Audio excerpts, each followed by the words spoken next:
வீடு திறந்திருந்தா அப்படியே வந்துருவீங்களா?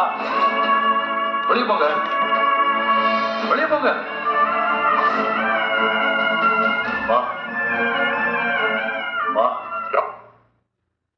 வெளியே போங்க. என் அம்மா கிட்ட ஒரே ஒரு தடவை பேசிட்டு போயிடுறேன். அம்மா, உனக்கு இங்க யார் இருக்காங்க? நீ உள்ள வர. உனக்கு இங்க யார் இருக்காங்க? நீ பார்க்க வர. வெளியே போய் மரியாதையா வெளியே போய்.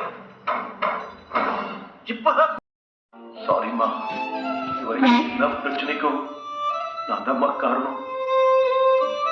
நீங்க ஜெயில இருந்து கஷ்டப்படுறதுக்கும் நான் காரணமாயிட்டேன். நான் உங்களை நம்பி இருக்கணும்மா. இதெல்லாம் நீங்க பண்ணிருக்க மாட்டீங்கன்னு எனக்கு தெரியுமா. நீங்க பண்ணலன்னு தெரியும். ஆனா அந்த டைம்ல புத்தி கெட்டு போய் என்னமோ பண்ணிட்டேம்மா. பேசாம அமைதியா இருந்துட்டு. அம்மா, தயவு செஞ்சு என்ன மன்னிச்சிருங்கம்மா. ப்ளீஸ்மா, ப்ளீஸ். நான் தப்பு பண்ணலன்னு உங்ககிட்ட கெஞ்சினேன்டா. அப்ப தெரியலையா நான் உனக்கு அம்மான்னு? உன் மாமியார் கொண்டு போய் கம்ப்ளைண்ட் கொடுத்தாலே அப்ப தெரியலையா நான் உனக்கு அம்மான்னு?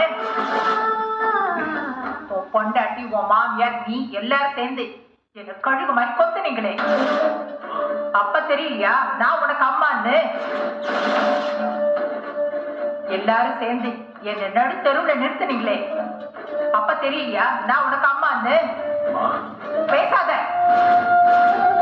பேசாத. என் வயிற்றுல பிறக்கவே இல்லை.